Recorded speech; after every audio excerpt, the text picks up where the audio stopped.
Hello students, मैं Santosh Singh. Mathematics की class 12 में हम आपको पढ़ा रहे हैं इंटीग्रेशन। एनसीईआरटी की बुक है, पार्ट सेकंड में पेज नंबर 321 है। इसमें मेरा पड़ेगा एक्सरसाइज 7.2। आज हम आपको पढ़ाएंगे क्वेश्चन नंबर 14। ये फलन मेरा लिखा है 1/x log x और m, और इस फलन का मुझे इंटीग्रेशन करना है, इसलिए मैंने इंटीग्रेशन का मार्क लगा करके यहाँ dx कर दिया। शर्त दी गई कि x ग्रेटर देन 0। यहाँ समझ लें, अगर x का मान निगेटिव हो गया तो log निगेटिव का अस्तित्व नहीं होता है। दूसरा पॉइंट है कि log अगर यहाँ 1 भी आ जाए, सॉरी log अगर यहाँ 0 है तो उसका वैल्यू 1 होगा, फिर ये फलन इसका कोई मतलब नहीं रह जाएगा, 1/x ही रहेगा। और m का मान हम -1 के बराबर यहाँ नहीं रखेंगे। अगर -1 के बराबर रखते हैं तो फिर मेरा उद्देश्य नहीं पूरा होगा 1/x लगाने का। अब यहाँ पर हम आपको पढ़ा रहे हैं प्रतिस्थापन विधि, तो देखते हैं क्या करना होगा इस सवाल में हमें। यहाँ हम देखते हैं कि log x की ओर आल m लिखा है, 1/x लिखा है। तो इसके लिए हमें करना होगा कि पुट कर लीजिए log x equal to t, यानी हमने यहाँ पर log x को t में प्रतिस्थापित कर लिया है, बदल लिया है। जब भी हम प्रतिस्थापन करते हैं तो हम डिफरेंशिएशन करते हैं उस फलन का उसी वेरिएबल के सापेक्ष। तो मेरा वेरिएबल यहाँ x है, तो इस फलन log x को हम x के सापेक्ष डेरिवेटिव करेंगे। तो यहाँ लिखेंगे differentiating with respect to x, यहाँ लिखेंगे dy dx of log x, यहाँ लिखेंगे dy dx ऑफ t।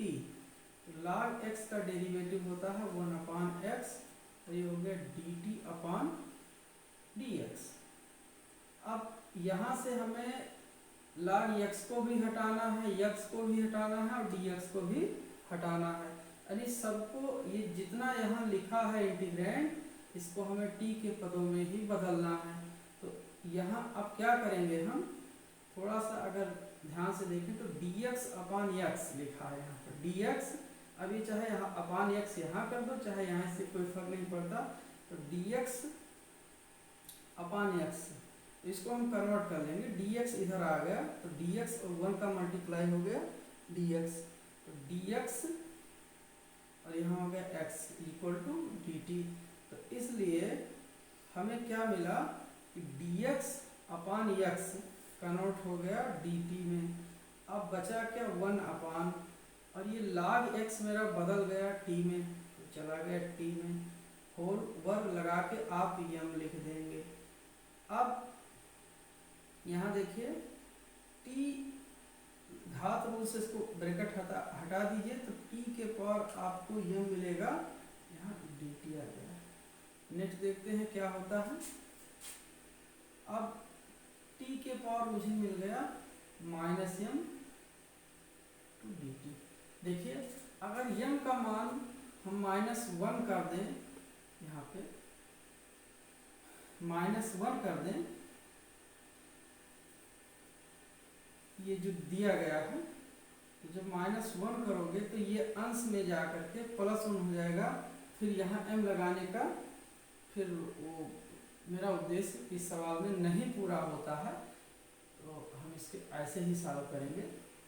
अब ये जो सवाल है मेरा कि t की पावर -m dt, इसमें हम इस सूत्र से सॉल्व करेंगे। याद करिए, सूत्र पढ़ाया गया है, इंटीग्रेशन x के पावर m dx होता है x के पावर m+1 अपान m+1। ये बेसिक सूत्र आपका m है, तो यहाँ m कर लीजिए ताकि दिक्कत ना हो। इस सूत्र हम लिख रहे हैं, यहाँ देखें सॉरी, इस सूत्र में लिखा होता है कि n is not equal to 1। अगर n का मान 1 के बराबर हो जाए तो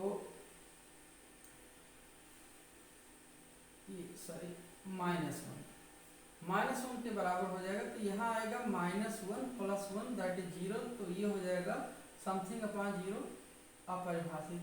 तो वही शर्त यहाँ पे हमें फॉलो करवाना है कि अगर हम m का मान -1 कर भी ले यहाँ पे तो जब इसे हम सॉल्व करेंगे तो ये हमारा उद्देश्य नहीं पूरा होगा और फलन अपरिभाषित हो जाएगा। तो इसलिए अब यहाँ पर m का मान -1 के बराबर हम नहीं रख सकते, यही कारण है दिया गया है। सॉल्व कर लेते हैं। t के पावर -m, यहाँ n के जगह पर -m है, +1 अपान -m+1, और जैसे आपका इंटीग्रेशन समाप्त हो जाए आप इंटीग्रेशन कांस्टेंट लगा देंगे +c। अब क्या करना होगा यहाँ पे, क्योंकि हमें आंसर देना है x के पदों में। इसका कारण यह है कि यहाँ मेरा फलन x के पदों में है और उत्तर अभी किसमें आ रहा है, t के पदों में। तो हम t को कन्वर्ट कर लेंगे x के पदों में। तो मेरा t किसके बराबर है, log x के। तो यहाँ हम लिखेंगे log x और -m+1 अपान, यहाँ आप चाहें तो 1 - m भी लिख सकते हैं, और ये हो गया +c। यही आपका हो गया आंसर। अब नेक्स्ट सवाल है, क्वेश्चन नंबर है आपका 15 नंबर का सवाल है। इसे हम देखते हैं। 15 नंबर है कि x अपान 9 - 4x², इस फलन का मुझे इंटीग्रेशन करना है। ये लिखा है निर्देश में किस फलन का आप समाकलन कीजिए। तो हम समाकलन का चिन्ह लगाएंगे, यहाँ dx लिख देंगे। अब हर में x की हाईएस्ट घात 2 है और अंश में x की हाईएस्ट घात 1 है। तो इसके लिए हम क्या करेंगे कि पुट कर लेंगे 9 - 4x² t। अब फिर वही कहानी जो इसके पहले मैंने किया था कि जैसे यहाँ log x बराबर t रखा था तो इसको डिफरेंशिएट किया था x के सापेक्ष। इसी प्रकार 9 - 4x² को भी हम x के सापेक्ष डेरिवेटिव करेंगे। तो यहाँ भाषा लिखेंगे differentiating with respect to x। यहाँ लिख देंगे d/dx ऑफ 9 - 4x² dt/dx। दोनों पक्षों का डिफरेंशिएशन हो रहा है। तो अब मेरे पास स्पेस नहीं है। उम्मीद है आप क्वेश्चन नंबर 14 समझ गए होंगे। अब हम 15 की ओर अग्रसर होते हैं। यहाँ पे थोड़ा सा मैंने लगा लिया है। ये 14 नंबर का हम पूरा पार्ट डिलीट कर दे रहे हैं। यहाँ से सूत्र को लिखा रहने देंगे, हो सकता है कहीं मुझे यूज करना पड़े। इसको मैंने हटा लिया।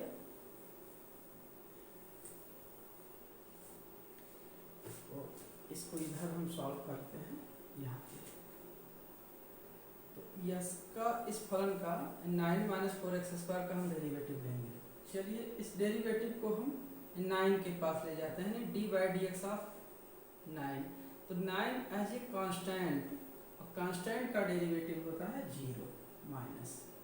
अब हम d/dx ऑफ 4x² के पास ले गए तो x² में मल्टीप्लाई है 4 से, तो 4 यहाँ बोला जाएगा गुणांक, अंग्रेजी में कोफिशिएंट बोलते हैं। तो 4 को हम बाहर कर लेंगे और x² का डेरिवेटिव हो गया 2x = dt/dx। तो यहाँ मिल गया 4 और 2 का गुणा 8x। ये हो गया आपका dt/dx। तो यहाँ देखें x dx को मुझे हटाना है। देखते हैं x dx, इस dx को हम इसके राइट साइड के अंश में ले आए, यानी हर से मैंने लेफ्ट साइड के हर से हम dx को लाके इसमें मल्टीप्लाई कर दिए। मुझे मिल गया x dx और dt, और यहाँ पर -8 को हम इधर ले आए।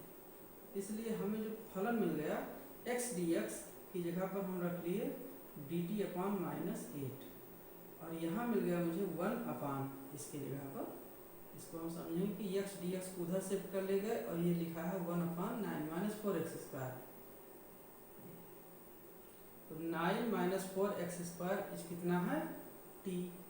अब देखिए यहाँ पर dt/-8 लिखा है, इसका मतलब है कि 1/-8, तो ये कोफिशिएंट है और इसको हम लिखेंगे -1/8 और ये हो गया 1/t dt।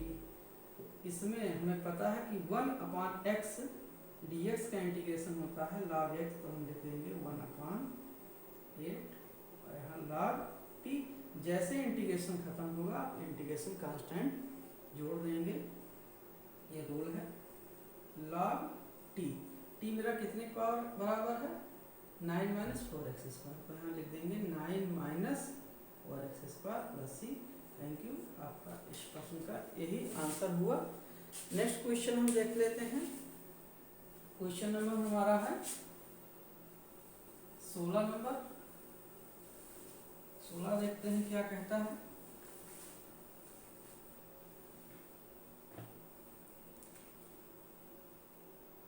अब आसान सवाल है, ये लिखा है e⁴ 2x + 3, e⁴ 2x + 3। इस फलन का मुझे इंटीग्रेशन करना है, इसलिए हमने इंटीग्रेशन का मार्क लगा के dx रख लिया है। अब चूंकि हम प्रतिस्थापन विधि पे है, अभी स्टार्टिंग है, अन्यथा इसको आप ऑब्जर्वेशन मेथड से ही सॉल्व कर सकते हो। तो यहाँ प्रतिस्थापित कर लेते हैं, पुट कर लीजिए 2x + 3 = t, 2x + 3 = t। तो फिर इसका हम डेरिवेटिव लेंगे, तो differentiating with respect to x, यहाँ आप इसे लगाने की जरूरत नहीं है, यहाँ लिखेंगे d/dx of 2x + 3 = dt/dx।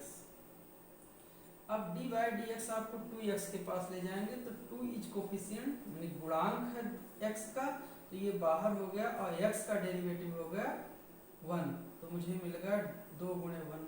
और d/dx ऑफ 3, जब इसको हम इसके पास ले जाएंगे तो एज ए कांस्टेंट और इसका डेरिवेटिव हो गया 0, आपको मिल गया dt/dx।